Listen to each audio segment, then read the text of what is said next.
तो दोस्तों स्वागत है आपका एक बार फिर से मेरे YouTube channel the English diary में। और आज हम फिर से बात करने जा रहे हैं उत्तराखंड की शिक्षा जगत से संबंधित एक खबर के बारे में।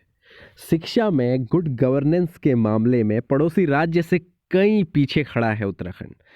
और आज जो है उत्तराखंड का एक तुलना की गई है हिमाचल प्रदेश से कि हिमाचल प्रदेश जो है वो भी उत्तराखंड से आगे है। उत्तराखंड स्कूलों के सुधार में हिमाचल के मुकाबले पिछड़ा।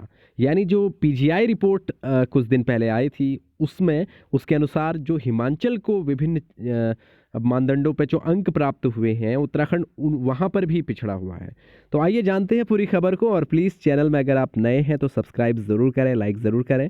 यहाँ पर हम बात करने जा रहे हैं कि शिक्षकों के रिक्त पदों के चलते उनकी नियुक्ति प्रक्रियाओं को आगे नहीं बढ़ाया गया। और आज स्थिति ये है कि उत्तराखंड की शिक्षा व्यवस्था के बारे में आए दिन ऐसी बुरी खबरें सुनने को मिलती हैं, जहां सहायक अध्यापक एलटी के चयनित अभ्यर्थी अपनी नियुक्तियों का 11 महीने से इंतजार कर रहे हैं। और वर्तमान में जांच जो है उस भर्ती प्रक्रिया पर चल रही है और आज लगभग 15-20 दिन हो चुके हैं, लेकिन अभी तक रिपोर्ट नहीं आई। सरकार भी इस पर किसी प्रकार से जल्दी एक्शन नहीं ले रही है कि शीघ्र से शीघ्र जांच रिपोर्ट आए और इनकी जो नियुक्ति प्रक्रिया अंतिम चरण में है इन्हें नियुक्तियां दी जाएं और विद्यालयों में भेजा जाए। तो देखते हैं इस पूरी खबर को और जानते हैं कि क्या इसमें खास है। तो देखिए ये खबर है आज के अखबार में, हिंदुस्तान में ये आई हुई है। तो देखिए एक समान भौगोलिक हालात, एक समान व्यवस्थाओं के बावजूद उत्तराखंड शिक्षा के क्षेत्र में नए सुधार और गवर्नेंस के मामले में हिमाचल से कोसों दूर है। राष्ट्रीय परफॉर्मेंस ग्रेडिंग इंडेक्स पीजीआई में 34वें नंबर पर आने के बाद शिक्षा विभाग ने जब अपने गिरेबां में झांका तो यह तस्वीर सामने आई। अधिकारियों ने स्वीकार किया कि खासकर शैक्षिक गवर्नेंस के मामले उत्तराखंड का प्रदर्शन बेहद कमजोर है। पीजीआई के गुड गवर्नेंस के लिए तय 360 अंकों में जहां हिमाचल को 305 नंबर मिले हैं, वहीं उत्तराखंड केवल 170 अंक ही हासिल कर पाया है। पीजीआई रिपोर्ट की समीक्षा के बाद अधिकारियों ने विभागीय रिपोर्ट शिक्षा मंत्री डॉक्टर धन सिंह रावत के सामने भी रख दी। मंत्री ने अधिकारियों के कड़े निर्देश दिए हैं कि गवर्नेंस के मामले में सभी कमजोरियों को सर्वोच्च प्राथमिकता के साथ दुरुस्त किया जाए, यानी जल्दी इस पर कोई एक्शन लिया जाए और जो भी समस्याएं हैं उन्हें शीघ्र से दूर किया जाए, ऐसा जो है शिक्षा मंत्री जी यानी डॉक्टर धन सिंह रावत जी का कहना है। अब यहाँ पर देखिए एक वरिष्ठ अधिकारी ने बताया कि गवर्नेंस में राज्यों की रैंकिंग का निर्धारण किन चीज़ों से होता है। देखिए यहाँ स्कूलों में शिक्षक से होता है, संसाधन से होता है और ऑनलाइन सुविधाएं आदि के आधार पर तय होती हैं। यानी यहाँ पर जो गवर्नेंस में जो रैंकिंग का मानदंड है वो स्कूल में शिक्षक। अब यहाँ पर हम वही बात कर रहे हैं कि उत्तराखंड की स्कूलों में जो मुख्य विषय हैं उनके शिक्षक ही उपलब्ध नहीं है, जहाँ पर गणित, अंग्रेजी, विज्ञान जैसे विषयों के यहाँ पर शिक्षक नहीं है। और लास्ट ईयर हिंदी में इतना बुरा रिजल्ट रहा था, हिंदी विषयों के भी शिक्षक उपलब्ध नहीं है आज उत्तराखंड में।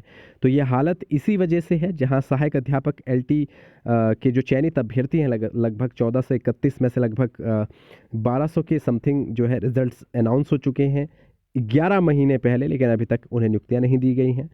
तो नियुक्तियों पर सरकार को विचार करना पड़ेगा और शीघ्रता लानी पड़ेगी, क्योंकि समय तो जाता रहेगा लेकिन फिर आने वाले अगले वर्ष में बोर्ड एग्ज़ाम भी हैं और स्कूलों में अगर शिक्षक नहीं होंगे तो कैसे बोर्ड का रिजल्ट रहेगा, ये भी उत्तराखंड को सोचना चाहिए, उत्तराखंड सरकार को।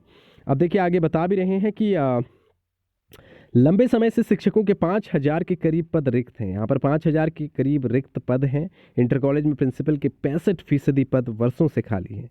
अब जिन स्कूल्स के 65% प्रिंसिपल की जो वैकेंसीज़ हैं वही अगर वहाँ पर फिलअप नहीं होंगी तो कैसे वहाँ का जो है शिक्षा का स्तर रहेगा, कौन सुपरविज़न करेगा उस स्कूल का, कैसे उस स्कूल में सारी व्यवस्थाएं सही ढंग से चल पाएंगी, ये समझने की चीज़ें हैं। और यही हाल हाई स्कूल के हेडमास्टर के पदों का है। हाई स्कूल में हेडमास्टर जो है वो उपलब्ध नहीं है। तो वही है कि अगर किसी भी घर का मुखिया अगर घर पे ना हो तो उसकी स्थिति जैसी होती है, सेम वही विद्यालयों में भी है कि प्रधानाचार्य विद्यालय के लिए बहुत महत्वपूर्ण अंग होता है। इन्हीं सुधार की वजह से हिमाचल को ज़्यादा नंबर मिले हैं और यहाँ उत्तराखंड इन्हीं वजह से पिछड़ा है, क्योंकि जहाँ पर शिक्षकों के जो है नियुक्तियाँ यहाँ पर नहीं हो पाती, समय पे वैकेंसीज़ नहीं आ पाती, प्रिंसिपल के इतने सारे पद यहाँ पर खाली हैं, हेडमास्टर के पद खाली हैं। ऑनलाइन सुविधाओं के मामले में उत्तराखंड हिमाचल से पिछड़ा है। इवन यहाँ पर जो ऑनलाइन माध्यम है वहाँ पे भी उत्तराखंड जो है हिमाचल से पीछे है।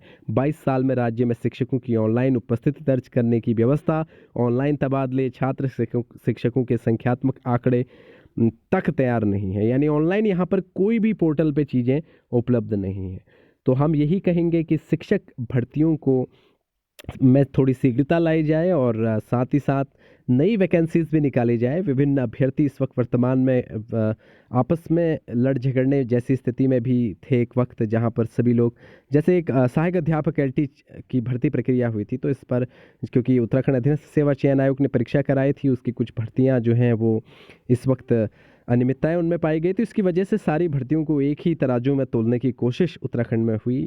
जबकि एसटीएफ साफ तौर पर कह चुकी थी कि शिक्षक भर्ती में किसी भी प्रकार का कोई ऐसा मामला नहीं है, लेकिन यहाँ पर कहीं ना कहीं समय और ज़्यादा लेने के लिए यहाँ पर जांच प्रक्रिया को शुरू कर दिया गया। आज जांच प्रक्रिया के लगभग 15-20 दिन होने के बावजूद भी रिपोर्ट नहीं आई।